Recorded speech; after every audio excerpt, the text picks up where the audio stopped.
नमस्कार दोस्तों। मैं पटना में हूँ और बिहार के चुनाव की काउंटिंग का काउंटडाउन ऑन है। तो अभी हम 3 लोग बैठे हुए थे, चर्चा कर रहे थे। तो मुझे लगा क्यों नहीं चर्चा को रिकॉर्ड ही कर लिया जाए। एग्जिट पोल को लेकर के कमोबेश राय यही है कि इसी तरह का नतीजा आएगा। अगर नतीजा ऐसा आएगा तो उसके 3-4 कारण बताए जा रहे हैं। पहला ये है कि नीतीश कुमार एक बड़ा फैक्टर हैं। नीतीश कुमार की इमेज, नीतीश कुमार की सरकार ने जो कुछ भी किया है, 10,000 रुपये महिलाओं को गया या फिर पेंशन की राशि बढ़ी या बाकी जो महिलाओं के लिए उनकी योजनाएं रही हैं, इन सबों ने भी बहुत काम किया है। ओवरऑल जो माहौल बिहार में उन्होंने रखा कि कोई भी आदमी कहीं भी आ जा रहा है, उसको डर नहीं है, उसको लगता है ठीक है यार। लाजमी है कि एक पक्ष के बारे में आप जान गए हैं, लेकिन इसके साथ एक बड़ा सवाल ये उठता है कि महागठबंधन के नेता तेजस्वी यादव, जिनके हाथ में कमान थी और उस मोर्चे से वो उसके सबसे बड़े सिपहसालार थे, क्या वो कहीं चूक रहे हैं? अगर रिजल्ट ऐसा ही रहता है तो फिर तेजस्वी से कहाँ गलती हुई है, वो कहाँ चूक गए हैं? महागठबंधन के भीतर क्या ऐसा रहा जिसके चलते वो सत्ता तक पहुंचने में अपने आप को नाकाम पा रहा है? मैं एग्जिट पोल के हवाले से बात कर रहा हूं, और इस बिना पर भी कि लोग कह रहे हैं कि नतीजा भी कमोबेश ऐसा ही रहेगा। संजय जी हैं मेरे साथ, बार बार आप देखते हैं, पॉलिटिकल एनालिस्ट हैं और बिहार की बेहतरीन समझ आपके पास है। और शिवपूजन है, सीजन जर्नलिस्ट हैं। बिहार की पॉलिटिक्स और बिहार के समाज की नब्ज पे इनकी उंगली रहती है। तो हमने कहा कि जब हम बात कर ही रहे हैं तो कर लेते हैं। तो हम तेजस्वी, उनकी लीडरशिप, महागठबंधन, और क्यों ऐसा है कि एनडीए 20 साल सरकार में रहने के बाद भी एक इनकम्बेंट गवर्नमेंट के साथ प्रो इनकम्बेंसी का फैक्टर ज़्यादा काम कर रहा है, एंटी इनकम्बेंसी नहीं। ये सारी बातें हैं। यहाँ बहुत मौका है कि आप 20 साल पुरानी सरकार को हटा करके आप आ जाएं। आपने खुद ही कहा कि पलायन, रोज़गार ये बड़ा मुद्दा है, सिंचाई, पढ़ाई, कमाई, दवाई, और लोग भी कहते हैं कि मुद्दा है, फिर भी आप वहाँ नहीं पहुँच रहे हैं। तो कुछ है, तो कहाँ तेजस्वी चूके हुए हैं? चर्चा हमारी इसी पर है। पहले संजय जी। देखिए, जो एग्जिट आप पोल है। सीधे जी। हाथ पर एग्जिट माइक ले लिया। जी। एग्जिट पोल जो है वो कोई एग्जैक्ट पोल नहीं है। अगर 2000 से लेकर के 2020 तक का एग्जिट पोल देखा जाए, मैं देख रहा था उसको, तो मैंने देखा कि करीब करीब 56 एग्जिट पोल ऐसे रहे जो एग्जैक्ट पोल से अलग रहे, लेकिन 46 एग्जिट पोल ऐसे रहे जो करीब करीब जो परिणाम आए, रिजल्ट आए, उसके करीब रहे। अब रह गई बात कि जो एग्जिट पोल इस बार के लिए 2025 के लिए आया है, जरा इसको हम लोग तीन टेम्पलेट में, तीन खांचों में बांट करके बिहार को मैं समझने की कोशिश किया। एक जो टेम्पलेट है जिसकी बड़ी चर्चा है वो महिला वोटर, एक चर्चा है यूथ वोटर की, और एक जो कास्ट डायनेमिक्स है बिहार का। मैं बिहार को इसी तीन खांचे में देख करके समझने की कोशिश करता हूँ। महिलाओं को जब मैंने समझा तो लगातार जब से नीतीश कुमार सत्ता में आए हैं, जब कतारों में लंबी लाइनें लगती हैं, तो एक मान लिया जाता है कि ये नीतीश कुमार के साथ खड़ी, और ये बढ़ती हुई कतारें नीतीश कुमार को एक तरह से अपनी सहमति दे रही हैं कि ठीक है, आप इसको आगे बढ़ाइए। इस बार भी महिलाओं की कतारें बड़ी थी, जबकि बिहार में 53% पुरुष हैं, 47% महिला है। तो अगर वो अंतर के बाद भी महिलाओं का प्रतिशत 8% अधिक है, तो मैं इसको इस रूप में नहीं मानता हूं कि ये महिला कंस्टिट्यूएंसी नीतीश कुमार ने कोई 2025 में तैयार की। इनका जनरेशनल पॉलिसी स्कीम का ये पार्ट है, जिसमें वो साइकिल पोशाक से इन्होंने यात्रा शुरू की, और अभी मुख्यमंत्री महिला रोजगार योजना के तहत 10,000 रुपये की राशि दी, उनको सामाजिक और राजनीतिक ताकत दी। राजनीतिक ताकत जिसकी चर्चा बहुत लोग करते हैं कि कैसे नगर निकाय से लेकर पंचायत में 50% का रिजर्वेशन। वो महिलाएं जो चौखट से बाहर नहीं निकलती थी, अब वो अपने पंचायत की दिशा दशा तय करने लगी, अपने वार्ड की दिशा दशा तय करने लगी। मतलब एक उनके अंदर में एक एम्पावरमेंट आया, और कहीं ना कहीं से मानते हैं कि वो नीतीश कुमार ने उसको एक तरह से बूस्टअप किया, डोज दिया। फिर 35% नौकरियों में आरक्षण, डोमिसाइल नीति और स्कॉलरशिप। लेकिन इससे इतर मैं जरा एक अलग तरीके से भी चीज़ों को मैंने देखा। वो देखा कि 6 में जिन लड़कियों को साइकिल मिली, पोशाक मिला, जिनको हिम्मत आई गांव के 5 किलोमीटर दूर हाई स्कूल में जाने का, वो साइकिल से जाती हुई कतारें मैंने गांव में देखी। आज 2025 में उनकी उम्र 30 से 35 होगी।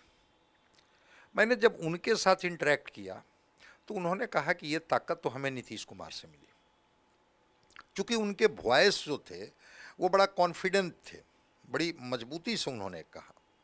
जो दूसरा पार्ट है कास्ट डायनेमिक्स, कास्ट डायनेमिक्स में नीतीश कुमार की जाति की संख्या कम होते हुए भी उन्होंने लवकुश समाज से यात्रा शुरू की और ईबीसी को जोड़ करके कास्ट डायनेमिक्स में एक अपनी महत्वपूर्ण जगह बनाई, और जो कास्ट रिजिडिटी थी उसको डाइल्यूट किया।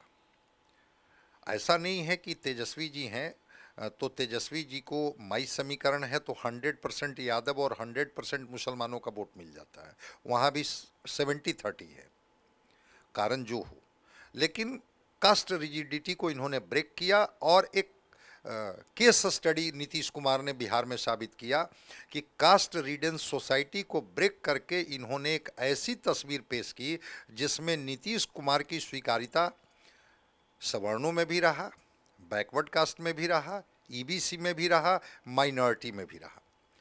और इसलिए मैं इसको बताता हूं कि कास्ट को इन्होंने फ्रैक्चर्ड किया कि अभी कुछ महिलाएं जो नाव से जा रही थी बोट करने, शायद उनकी नाव खराब हो गई और वो सारी माइनॉरिटी महिलाएं थी।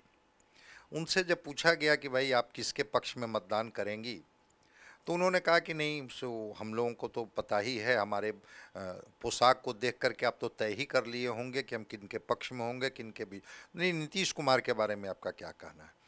कहे कि नहीं, नीतीश कुमार से तो मैं पूरी तरह से संतुष्ट हूँ और नीतीश कुमार ने हम लोगों के लिए जो किया है हम उसको डिनाई नहीं कर सकते हैं। मतलब माइनॉरिटी महिलाओं के अंदर भी नीतीश कुमार की जो योजनाओं का लाभ है वहां तक चला गया है, जो उनके वॉइस से कन्वर्ट होकर के रिफ्लेक्ट हो रहा था। तो नीतीश कुमार ने कास्ट डायनेमिक्स में भी एक बड़ा गेन किया। इसीलिए नीतीश कुमार के बारे में कहा जाता है कि 15 से 16% का स्टेक नीतीश कुमार लेकर के चलते हैं। और जो तीसरा पार्ट है यूथ का, ठीक है, यूथ को हम लोग 2-3 कैटेगरी में अगर हम लोग बांटें तो चीज़ों को समझ पाएंगे। एक यूथ जो 18 से 29 का यूथ है, एक यूथ जो 29 से 40 के बीच का यूथ है। 29 से 40 का यूथ नीतीश कुमार के साथ खड़ा मिला इस बार भी। उसने कहा कि नीतीश कुमार ने जो साबित किया है, जो नौकरी दी है, जो कनेक्टिविटी डेवलप किया है, हम उसके बेनिफिशियर हैं, हम उसके बेनिफिशियरी हैं और इसका लाभ हमने उठाया है, इसलिए हम तो इस सरकार के साथ रहेंगे। हाँ, 18 से 29 साल के यूथ के बीच में जरूर तेजस्वी डिस्कोर्स में थे कि ये कह रहे हैं कि हर परिवार को नौकरी देंगे, लेकिन वो नौकरी का कोई ब्लूप्रिंट या कोई रोड मैप नहीं बता रहे हैं। ये रोज कहते हैं कि 3 दिन के बाद मैं रोड मैप बताऊंगा, बता नहीं रहे हैं। लेकिन एक सोशियोलॉजिस्ट से मेरी बात हो रही थी, उन्होंने कहा कि न जाने क्यों जो कुछ हमने देखा उसमें कास्ट रिजिडिटी यूथ में मुझे ज़्यादा दिखा। 29 से ऊपर के यूथ में वो रिजिडिटी नहीं दिखी जितनी रिजिडिटी नीचे दिखी, मतलब वो भी कास्ट के टेम्पलेट में बटे हुए हैं।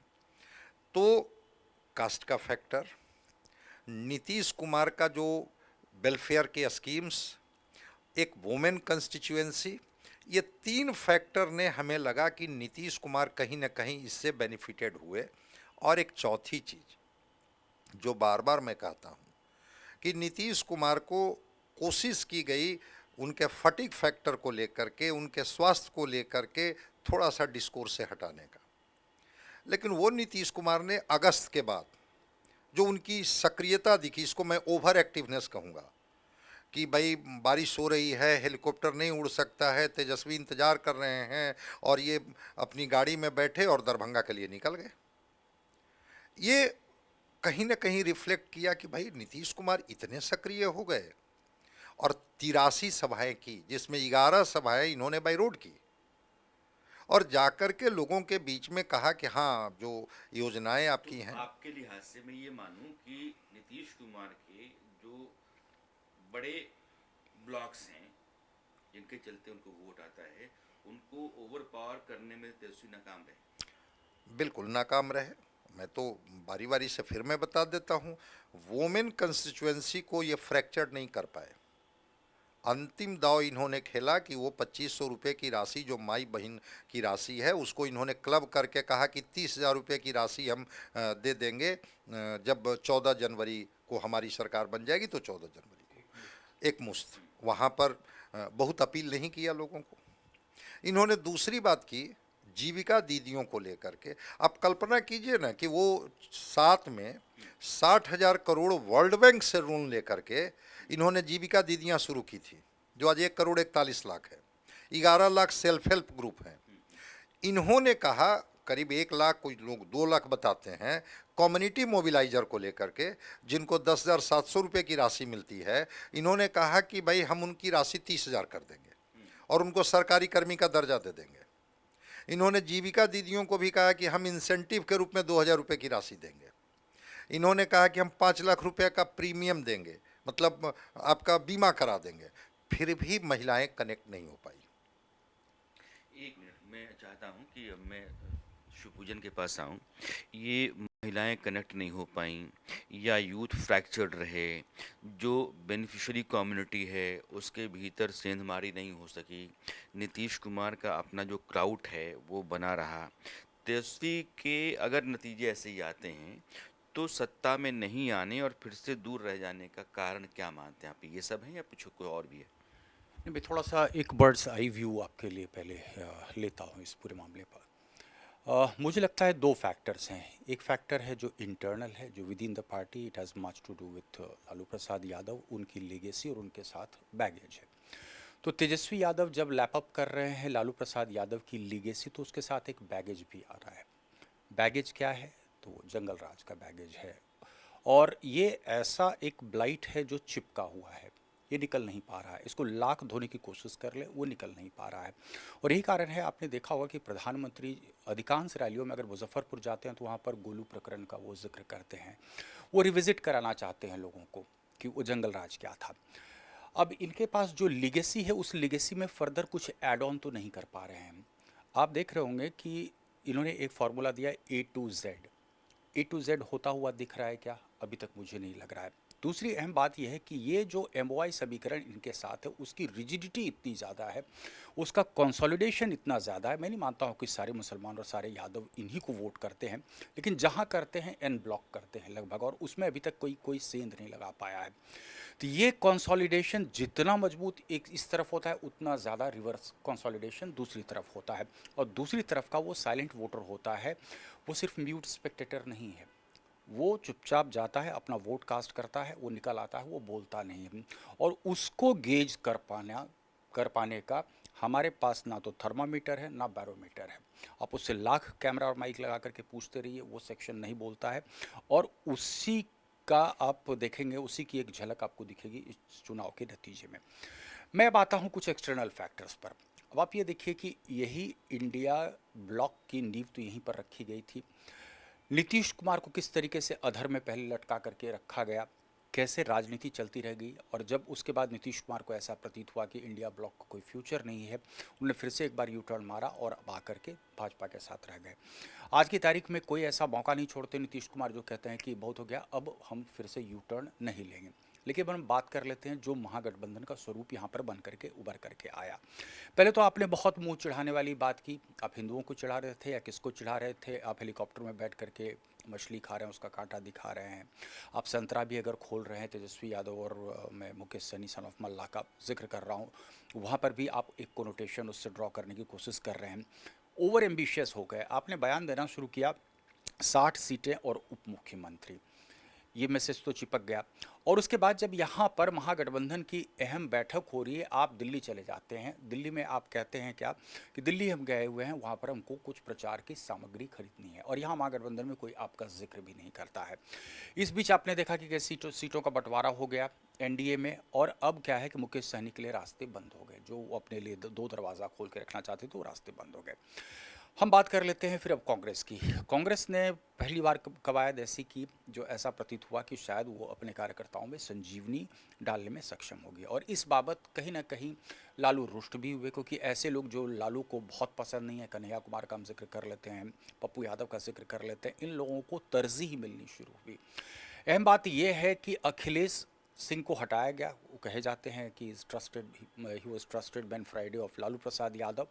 उनको रिप्लेस कर दिया जाता है, कृष्णा अलावरू आते हैं, और कृष्णा अलावरू माथा टेकने नहीं जाते हैं। फिर आपको वो दृश्य भी याद होगा कि यहाँ पर आते हैं राहुल गांधी, और वो लगातार कई इलाकों का दौरा करते हैं, और पहली बार मैंने देखा कि तकरीबन 2 दशक 2.5 दशक के बाद कि कांग्रेस का झंडा मुझे बिहार की सड़कों पर दिखा। मुद्दा कौन सा चुनते हैं, और उसके पहले तेजस्वी मुद्दा कौन सा उठा रहे थे।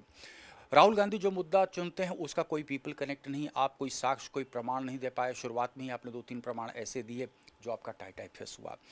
आपको देख करके तेजस्वी यादव ने भी कहा कि मेरी भी वोट चोरी हो गई, और बाद में पता चला कि 2-2 जगह से आपका वोटर आई कार्ड है, तो कहीं कोई कनेक्ट वो इस्टेब्लिश नहीं कर पाए। तो महत्वाकांक्षा एक तरफ कांग्रेस की, और आपने वो दौर भी देखा होगा कि इधर सीट बंटवारा हो गया, यहाँ पर अमित शाह करके कैंप कर रहे हैं, और जो रुष्ट हैं एनडीए के ब्लॉक में पांचों पांडव को एक साथ लाने में सक्षम हुए। और वहीं पर हम देखते हैं कि दूसरी तरफ 10-12 दिन का जो क्रूशियल पीरियड होता है, उस क्रूशियल पीरियड में तेजस्वी यादव नेपथ्य में चले जाते हैं, कहीं कोई संवाद नहीं होता है। तेजस्वी यादव दिल्ली जाते हैं, राउज एवेन्यू कोर्ट में पेशी थी, वहाँ पर मिलने के लिए उनसे ना तो मल्लिकार्जुन खड़गे तैयार होते हैं, ना राहुल गांधी तैयार होते हैं। अब ये क्या है कि जनता इतनी बेवकूफ़ तो है नहीं, एक मैसेज चला गया। तभी मैंने आपको कहा 2 फैक्टर्स हैं, इंटरनल फैक्टर और एक्सटर्नल फैक्टर, और दोनों ही इक्वली जिम्मेदार हैं। लेकिन इन सब के बावजूद मैं एक चीज़ कहूँगा, अंग्रेज़ी में मैं कहना चाहता हूँ कि when one great scorer comes to write against your names, he does not write what you win or lose, but how you play the game. Mark my words, Tejashwi के पास बहुत लंबा इनिंग्स है। He has played his innings really well, single handedly, कोई नहीं साथ में, इधर 5-5 पांडव हैं। सिंगल हैंडेडली जिस तरीके से तेजस्वी यादव ने इस चुनाव को लड़ा है, वो काबिल तारीफ है। हालांकि ये जो फैक्टर्स हैं, इन फैक्टर्स से मुझे लग रहा है कि सत्ता के से वो दूर हो गए हैं। अब तेजस्वी यादव को लेकर के एक राय ये है कि गठबंधन के भीतर बहुत सारा जो कन्फ्यूज़न रहा, मुद्दों की टकराहटें रहीं, आपस में समन्वय नहीं बन पा रहा था, या जो आपका अपोजिशन है जिस तरीके से लोगों के बीच में सरकार की योजनाओं के ज़रिए पहुंचा हुआ है, वहाँ लोगों को कन्विंस करके अपनी तरफ ले आने में कहीं ना कहीं एक नाकामी दिख रही है। एक सवाल अब और रह जाता है, प्रशांत किशोर, क्योंकि हम दो ही बात कर रहे हैं कि तेजस्वी कहाँ चूक गए हैं, लेकिन चूकने में प्रशांत भी हैं। ये दावेदारी थी कि इस बार हम अकेले सरकार बनाएंगे। नीतीश कुमार, उनका जेडीयू 25 सीटों से नीचे नहीं आया, तो आप बताइएगा, मैं पॉलिटिक्स छोड़ दूंगा। प्रशांत किशोर की यह ज़मीन की पूरी जो है ना, वो खाली कैसे हो गई, क्या लगा, क्या हुआ? देखिए, प्रशांत किशोर जिस तरह की भाषा में बात कर रहे थे, मुझे उस समय ही थोड़ा सा डाउट लग रहा था कि एक राजनीति करने वाला व्यक्ति जिसको कि हर सेक्शंस के लोगों को अपने साथ जोड़नी है, वो व्यक्ति की ये भाषा तो हो ही नहीं सकती है। 2 चीज़ें मैंने ऑब्ज़र्व किया, जो मैंने देखा। सबसे पहले प्रशांत किशोर ने आकर के कहा कि भाई इशूज़ पर कोई बात नहीं होती है, शिक्षा पर, स्वास्थ्य पर, नौकरी पर, रोज़गार पर, और क्या ये बिहार मज़दूर की फैक्ट्री बनेगी? क्या ये बिहार में वो सीडी रेशियो की बात कर रहे थे कि कैसे यहाँ पर डिपॉजिट रेशियो क्या है, ये रेशियो क्या है। लगा बड़ा इंटेलेक्चुअल को बड़ा अपील किया, और यूथ को भी अपील किया। लगा कि हमारे हिस्से में अब रोशनी आएगी। और इन्होंने कहा कि मैं जातियों के बारे में सोचना बंद कर दिया हूँ। मुझे भी लगा कि चलिए एक अलग तरह की राजनीति की शुरुआत होगी। लेकिन वो प्रशांत किशोर फिर कहते हैं अपने प्रेस कॉन्फ्रेंस में कि नहीं, जिसकी जितनी ताकत होगी हम तो उसके अनुसार हिस्सेदारी देंगे। ये कहते हैं कि हम 40 मुस्लिम को चुनाव लड़ाएंगे, 70 ईबीसी को चुनाव लड़ाएंगे, क्योंकि उनकी उतनी संख्या है।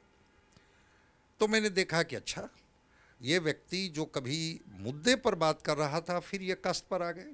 जिस कास्ट डायनेमिक्स से बिहार निकलने की कोशिश कर रहा है, हर बार छटपटाता है, हुंकार भरता है, फिर जाकर के वहीं ठहर जाता है। कम से कम प्रशांत किशोर तो झकझोर करके उससे निकाले। फिर मैंने देखा कि जब पहली लिस्ट इनकी जारी हुई तो उसमें खुद प्रशांत किशोर बता रहे हैं जातियों की संख्या। मैंने ओबीसी को इतना दिया, ईबीसी को इतना दिया, मुस्लिम को इतना दिया, फलाना को इतना दिया। हमने कहा कि ये कोई डिफरेंट तो नहीं कर रहे हैं, जो बाकी पार्टियां करती हैं वही ये कर रहे हैं। क्षेत्र और जाति ये दोनों को ये पैमाना मानते हैं और वही इनकी उम्मीदवार इनके होते हैं। प्रशांत किशोर भी वही कर रहे हैं। बाद में मैंने देखा कि प्रशांत किशोर वहाँ पर भी खड़े नहीं रहे। 38 शेड्यूल कास्ट का यहाँ पर है और 2 ट्राइबल है, तो 40 को अगर हटा दीजिए तो जनरल सीटें 203 है। 84 अपर कास्ट लोगों को टिकट प्रशांत किशोर जी ने दिया, 84। अब कल्पना कीजिए कि जो व्यक्ति कभी कह रहा था कि ईबीसी को 70 हम देंगे, उसकी हिस्सेदारी सबसे बड़ा है, उसका स्टेक सबसे बड़ा है, वो ईबीसी की संख्या काफ़ी घट गई। मुसलमान जो कह रहे थे कि 40 कम से कम देंगे, वो उनकी संख्या 29 पर आ गई। तो कास्ट पर भी ये रुके हुए नहीं रहे। और तीसरी चीज़ कि होता क्या है कि जो व्यक्ति लीड करता है वो परिणाम की चिंता नहीं करता है।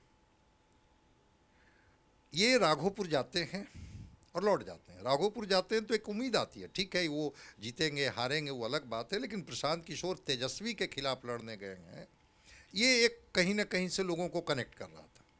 वहाँ से ये लौट आते हैं, मतलब कहीं ना कहीं परिणाम के पहले ही और फिर उसको स्केप करने लगते हैं। इसके पहले ये बोलते हैं कि भाई व्यक्ति का जहाँ जन्मभूमि होता है या तो वहाँ से लड़ता है, कर्म भूमि होता है वहाँ से लड़ता है। लगा कि चलिए कोनार से लड़ेंगे, करगहर इनका विधानसभा है। फिर लगा कि भाई इनकी कर्म भूमि जहाँ होगी वहाँ से ये लड़ेंगे। न ये जन्मभूमि से लड़े न कर्म भूमि से लड़े, कहे कि नहीं मुझे तो सारी सीटों पर लड़ानी है, इसलिए मैं सारी सीटों पर लड़ाऊंगा। और ये अपने को कॉर्नर कर लिए, किनारे कर लिए। और जो इनके कैंडिडेट थे उसमें अगर हमने देखा तो मैक्सिमम वही लोग थे जो अपनी सेवा से निवृत्त हो चुके थे। होता है जब आदमी सेवा से निवृत्त होता है तो फिर उसकी एक मंशा होती है कि अब हमारी भूमिका पॉलिसी मेकर की हो। अभी तक तो हम चीज़ों को एग्जीक्यूट किए हैं, एग्जीक्यूटिव बॉडी के रूप में रहे हैं या पॉलिसी मेकर के रूप में हम रहे। वहाँ पर जा कर के प्रशांत किशोर का बार बार खुद अपनी ही बात का कंट्राडिक्शन करना, लोगों के भरोसा पर ये खरे नहीं उतरे। कभी कुछ बोलते थे, कभी कुछ स्टेप लेते थे, कभी कुछ, और ये लगातार बोलते हैं। भाई एक अच्छा लिसनर भी आपको बनना चाहिए, सुनते नहीं थे। मैं ये नहीं कह रहा हूं कि प्रशांत किशोर जी बिहार को नहीं समझते हैं, प्रशांत किशोर जी देश को नहीं समझते हैं, लेकिन बिहार में रहने वाला व्यक्ति भी बिहार को समझता है, इस बात को भी तो सुनना चाहिए। ठीक है उसकी समझ आप जैसी तीक्ष्ण समझ नहीं होगी, बहुत उसकी छोटी समझ होगी, उसके कैनवास छोटे होंगे, लेकिन उसकी भी तो एक अपनी समझ है। और ये बात को लेकर के प्रशांत किशोर को मैंने देखा कि हमेशा कंट्राडिक्टरी। अब पार्टी का गठन होता है, गांधी की तस्वीर लगी हुई है, कहते हैं कि मैं तो आऊँगा तो शराबबंदी ख़त्म कर दूंगा। भाई गांधी की तस्वीर लगा करके और फिर उसको कह रहे हैं कि गांधी ने कहाँ कहा था, कब कहा था। गांधी ने कब और कहाँ कहा था कि शराब पीनी चाहिए लोगों को, ये भी तो गांधी ने नहीं कहा था। नहीं, ये तो पॉलिसी का मामला है। तो प्रशांत किशोर जी कहीं एक पिच पर टिके हुए नहीं रहे। शायद एक पिच पर टिके हुए होते तो प्रशांत किशोर डिस्कोर्स में आ गए थे। मैं मानता हूं कि इन्होंने इंस्पायर्ड किया, यूथ को इंस्पायर्ड किया, यहाँ के लोगों को इंस्पायर्ड किया। उन्होंने जब ये कहना शुरू किया कि इस बार आप अपने बच्चे के भविष्य के लिए वोट करेंगे, तो लगा कि एक बेहतर बिहार का सपना दिखा ही नहीं रहा है, बल्कि ये आदमी इसको एग्जीक्यूट भी करेगा। लेकिन छोड़ दीजिए ये एग्जीक्यूट करने की बात तो छोड़ दीजिए, सपना पर भी ये डिस्ट्रैक्ट और डेविएट होने लगे।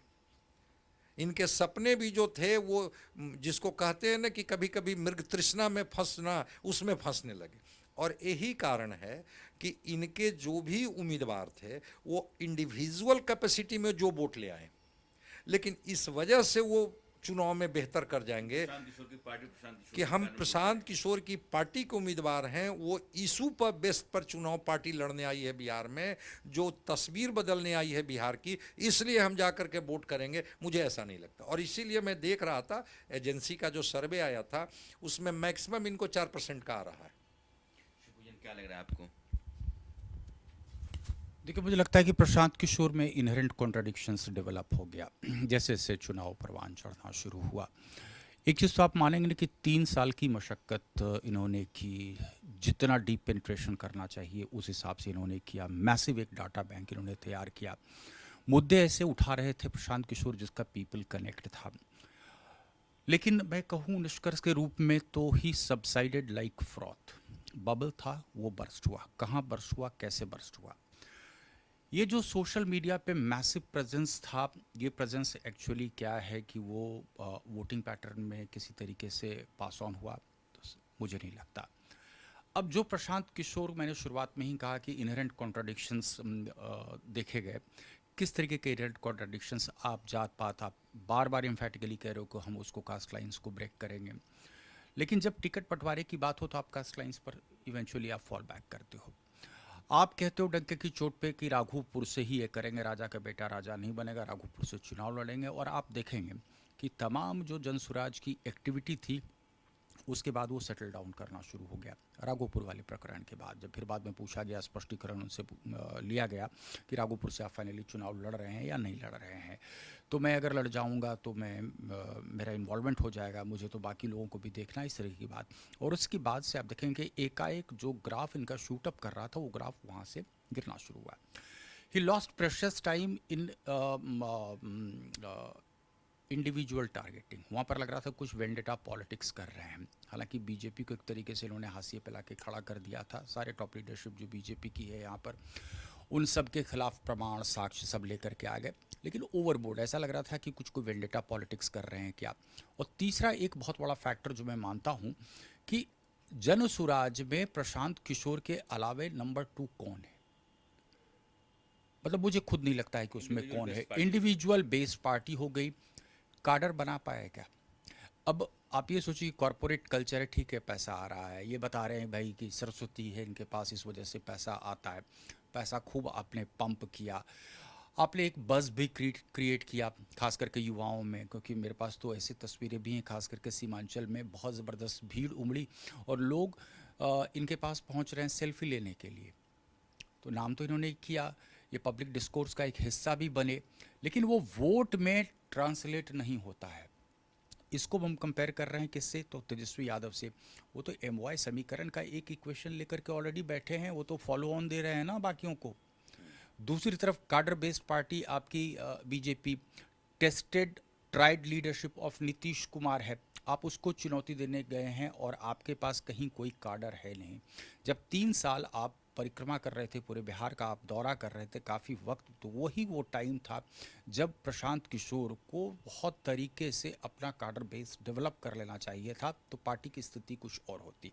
लेकिन having said that, I am not in a position to write off Prashant Kishor 4%, 5%, लेकिन अभी जो पॉलिटिकल वैक्यूम इमर्ज कर रहा है बिहार में, मेरा मानना है कि नीतीश कुमार हो सकता है कि फिर से शपथ ग्रहण करें, क्योंकि भाजपा कभी भी ऐसा रिस्क नहीं लेगी कि नीतीश कुमार को दरकिनार करे।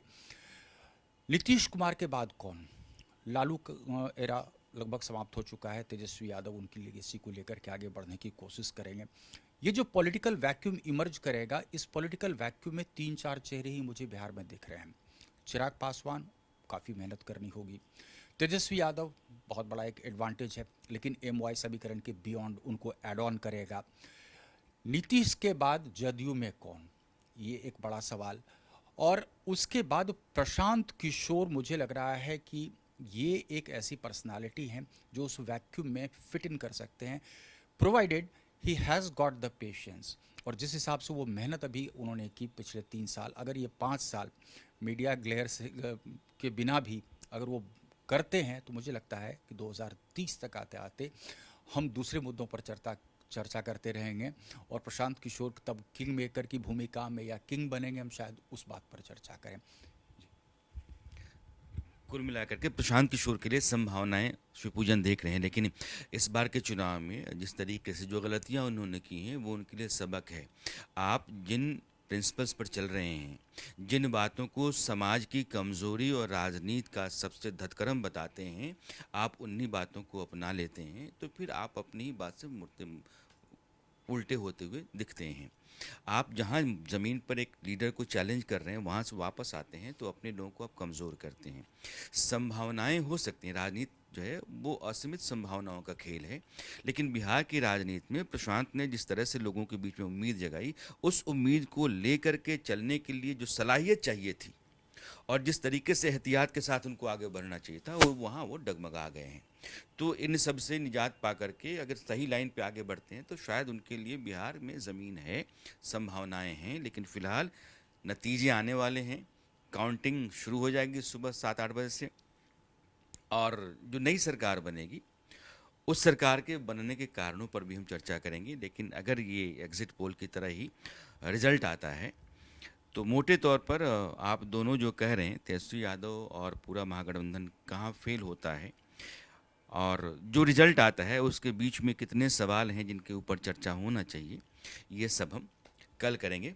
फिलहाल हम लोग बैठे हुए थे, चाय पी रहे थे, तो अब चाय दोबारा पियेंगे। नमस्कार।